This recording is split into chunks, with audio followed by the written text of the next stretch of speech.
ये क्या है?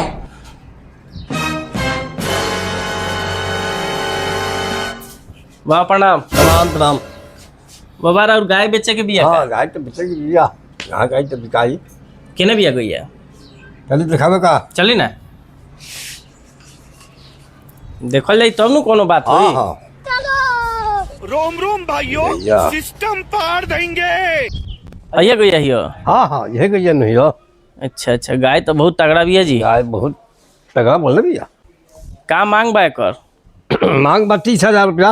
अच्छा अच्छा, जानता नहीं गाय हमरा नहीं किने के। हम गाय किनवावे नहीं बेचवावे नहीं। अच्छा अच्छा अच्छा। बाड़न हो गांव में एक जना हमरा बोला है कि गाय अगर एगो लौके तो बतावो। हाँ तो गाय तो रुआ बड़ी सस्ता बता तनी 50,000 लायक बिया। ठीक बा, हम जा तनी उनका के लेके आवे हाँ आ रुआ 50,000 उनका से कहे। ठीक है 50,000 को है। 50,000 से कम में ना बेचाई। 50,000 से कम में ना बिकाई तो उनमें से रुपये का आधा हम बांट दे। वो तो ठीक बा, माने केहू आवे तो 50,000 से कम में ना हम लेके आओ तनी उनका के। ठीक हम ठीक बा। 50,000 हाँ एक दाम बा है। ठीक बाटे। ठीक ठीक बा, प्रणाम। प्रणाम प्रणाम। लागत आप बुझाते भैया हमारे बिका जाई का आज बड़ा कह कि आम होता है एक बार। प्रणाम। प्रणाम प्रणाम। ए कहत ने गैया बेचाई का? हाँ बिका तो जेबे करी बिकाई। दूधो दो करेले? दूध बाइक का दिन बेला में 8 लीटर। 8 लीटर दूध बा। कितना एकर मांगतनी? मांगल छोड़ी एक 50,000 रुपया मिल गई बा। 50,000 मिल गइल बा? मिल गई बा। बाप रे।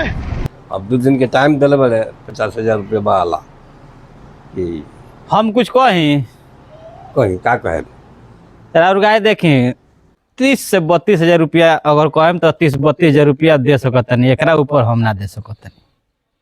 30-32,000। हाँ 50,000 जो आदमी दे गई बा तो 18,000 हम घटे के लगा के बेचे। तो उ दे के गइल बानू आ हम दे तनी, ओकर उम्मीद मत रखी कि आई कि ना आई। अगर मर्जी करे तो बोली ना तो अब चलो तनी। ठीक बा देखिए हम तो बेचे 50,000। ठीक बा तब बेची, उ कहे वाला दाम हवे, लेवे वाला ना हो। ठीक बा को हो गई बा तो 2 दिन देख लियो। ठीक बाटे। का हो हाँ बड़ा गैया कहाँ कब तलो? अरे गैया वैसन भी तुम भी कहाँ के लो। बाबा प्रणाम। प्रणाम प्रणाम। ए कहत नहीं रहो गैया बेचे के बिया का? बिकाई दाम लगी तो कहीं बिकाई। क रुपया मांगत नहीं? मंगा तो नहीं 50,000 रुपया तो मिल गई मंगला की छोड़ी। 50,000? हाँ 50,000 से ऊपर जाई ओकरा के दिया जाई। कौन 50,000 दे दिलक हो? 50,000 लग बिया गैया ना 50,000 रुपया हाथ में दे के गई बड़े। तू देवे के छोड़ी रउआ देम कितना में ठीक ठीक बोली अब वो से कौन महीना बिकाई। ना तब रखी बेची क्या 50,000। दाम बा अंदाज कुछ बा अपन? 35,000 लग हद से हद 35,000 हम दे सकत नहीं, उससे बेची ना दे 15,000 सकत। रुपया घाटा कम ना गर्जा लगाई हमारे कौन बोरिया तो रोकल बा। ठीक बा तब बेच ली रउआ। 50,000 ठीक बा। 50,000 दे। ना होता ना कहाँ होता। का हो हम्म? गैया के कहने का बेच दे?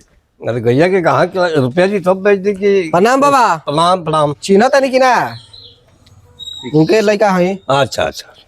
सुनिए गाय बेचे तनी रउआ। हाँ गैया बच्चे के तो भैया दूध देती है, बच्चा दिल भी है। हाँ बच्चा तो चल गई दहेज जल बनी मैंने अभी 8 लीटर दूध बा कर लगे। 8 लीटर तो का दाम मांगा तनी?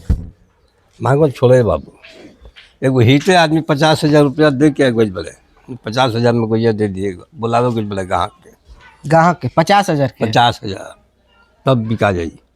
कौन 20,000 रुपया दे दे तनी, दे देती गैया। है तो मुँह केहू के छेकल बा, ग्राहक के मुँह छेकल नहीं है ना हमारा मांगे के छेकल बा ना तारा कम देवे के छेकल बा। 5 रुपया कह सके तो हम बोले। अच्छा तो बोली 20,000 में ना हुई तो 5,000 बढ़ा देते नहीं आवरी? रुपया 50,000 बा। 50,000 ले 50,000 सुनी ना जितना मिल जाला उतना में खुश रहल जाला, ना तो बाद में पछताए के पड़ेला। हमरा का पैसा है के बा 8 लीटर दूध रोज बिहाते बिया खाद बोले बिया ना दे 25,000 में। ना 25,000 दूसर के के द्वार रहित दूसर आदमी तू हित के लड़का हुआ तो अब नहीं कुछ बोलत ना तो हम व्यवस्था बड़ा टाइट करी ले। ठीक बा तो जा तनी समय पे चल गाड़ी ना पारे के दाम मुनासिब लगाओ जाला। ठीक बा तब ठीक चल तनी से। निकले के ए मर्दबा खाली तू दामे लगवा उतर दाम लगा बता ना कोई 35,000 कौन 30,000 इधर से तो 20,000 तो 20,000 लोग कोई अब ना 50,000 तो हम सुनो देंगे ना ना। तो डिंग मार के चल गइल तेरा मालवा भी कोई ना करी कहियो 50,000 में तर गइया ये बिकाई चाहे ना बिकाई 50,000 दाम लगल तू बा तो दाम लगा के चल गइल अगले आवे तब नु ना आई कब ना आई एकर दाम लाग गइल बेदा की खाली दाम करो सबेरे एगो कहाँ का आई तो कहमे 50,000 मिला रहे सबेरे से 3-4 बार गाहक आ गइले तो वैसन गइए भी हमार बा प्रणाम। प्रणाम प्रणाम देखो तो कहता जी गाँव के ना आई दाम लगा के भगा ये कहीं ये कन होई तो यहाँ गई तो दे दो यहाँ के दे दो ये के जाइए सुन ना बाबा एगो बात कहे कर लो। क्या बात बा जे गोइया किने के ना हमरा से कॉलर लो अच्छा अच्छा गोयर नहीं होकर लगे हाँ। तले उ दोसर गाय किन ले बा। अरे तो काहे के जहुआ के हमरा गेलो जे 50,000 अब हम का करी, हम तो बेचारे नहीं किनवानी हम तारा का से जाने। हम कहत नहीं जे गैया के 35 रुपये सही दाम लाग गइल बा गैया के तू दे दो भगार के आज बस हैं? फंसा के 3 दिन जे 50,000 में जाई तब ले भाई के नहीं के दाम बढ़िया लागल 35 रुपया गांव में तो ऐसन होले सन जे बिगाड़ के छोड़ दिया सन